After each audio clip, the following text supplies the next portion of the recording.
So when you use print on demand, you don't actually spend any money up front. You upload your book, and then whenever a customer buys your book, Amazon then prints the book, they ship the book, and then they pay you your royalty plus they pay you your royalty, right? And so, but they take care of the cost of printing the book. So you don't have to spend any money. You only take in money. You don't spend anything out.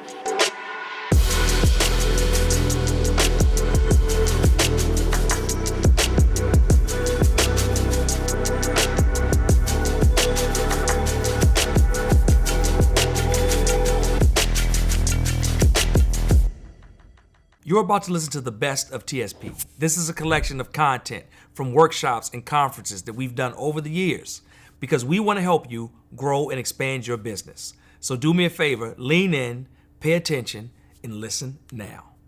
Hi, my name is Joseph Bivens. I'm the author of the Chunky and Friends book series. I created it to jumpstart the conversation with kids about healthy eating and active play. My question to you is, did you, in your process, anytime in your process, consider going offshore for your printing and publishing instead of going through Amazon? So, yes, I did. So everything that I talked about is print on demand. Print on demand is where you don't actually spend any money. You're not ordering books in bulk. You're not ordering 1,000 books. They spilling out your closet. They taking up your garage. I don't publish my books that way. And it's because when you order in bulk, you can do that. Let me preface it with that. You can do that. But the reason I didn't do that is because when I tried sending out books myself, mailing them myself, doing the shipping, buying the packaging, buying the labels, printing them out, getting in my car, going to the post office, paying if something goes wrong, doing the customer service, I didn't like how my life looked. So I decided to let Amazon handle all of those things for me. If something gets lost, Amazon takes care of it. They do the customer service. So I almost feel like Amazon works for me. So that's the reason I didn't do it, but I have considered it, especially for board books, because you can't get everything on print on demand. And if you want something fancy like gold foil, you can't get that with print on demand. But I decided to take the approach of getting the things out and doing it in a way that makes sense for my lifestyle and my pockets. Thank you. You're welcome. Hey, Crystal, you are so fabulous. Yeah. So hi guys, my name is Janice. I'm the owner of Fabulous Freddy's Beauty Supply Boutique. I started my own Black-owned beauty supply store 10 years ago at 24 years old in New York. So that's my question, so Crystal, I have book ideas. The first one is obviously my own journey, and then the second book is teaching women how to do it. This is what I do now, I teach women how to open their own stores. So which avenue would you suggest someone like me go, because a lot of us have the same story, like we've done it and then now we're teaching people how to do it. So which topic should I go with first? Should I do them both at the same time? Should I mix it into one book? If I were you, I would do a book that actually explained to people how to start their own beauty supply. So you would create a book. So your books can lead to courses, y'all. You can use a book as a lead magnet that leads to something else. So I would write a book for my ideal audience, and that's women or people who want to open up their beauty supply, right? So I would write a book, how to start a beauty supply store, how to open a beauty supply store. It's gonna have your step-by-step process, but everybody's not gonna do it. Everybody's not gonna, they don't want DIY. People want done for you, right?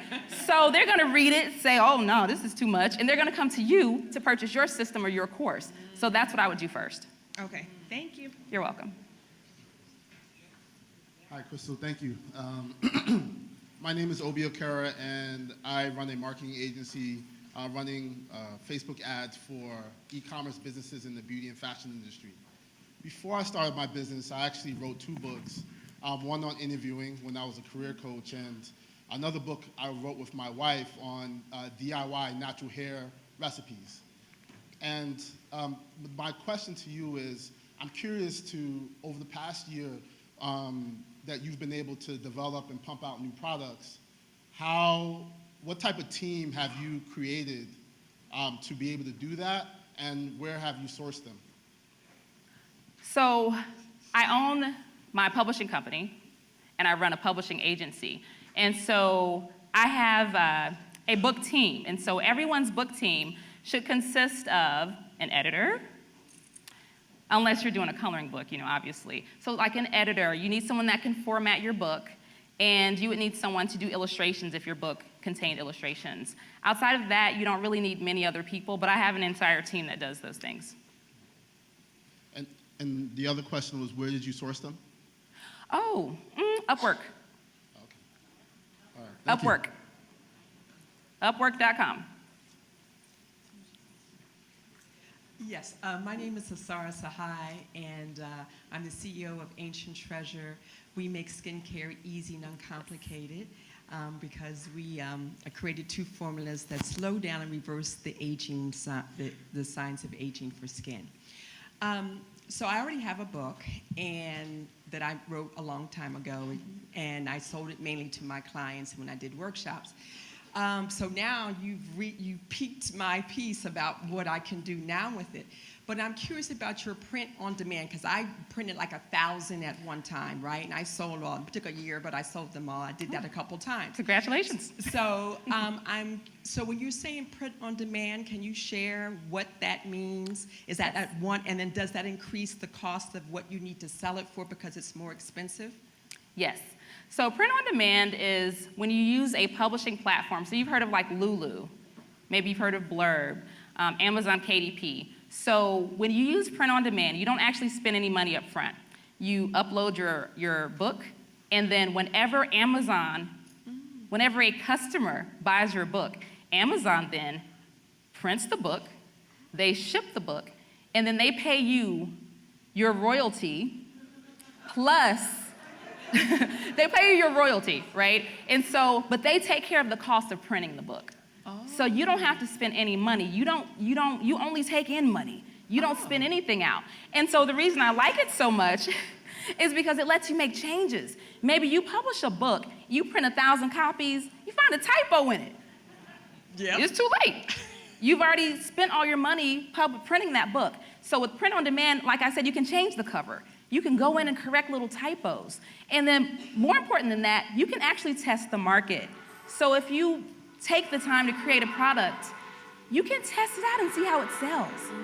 And then if it doesn't sell well, then all right, let me just leave this thing on Amazon. But if it sells really well, then you might say, let me try to just print my own copies, get my price down a little bit, get my profits up a little bit. So print on demand I love it. I mean, I can't say enough positive things about it. You're welcome. I hope you enjoyed today's show. We drop new episodes every single week, so make sure you subscribe and turn on notifications. Enjoy the next episode.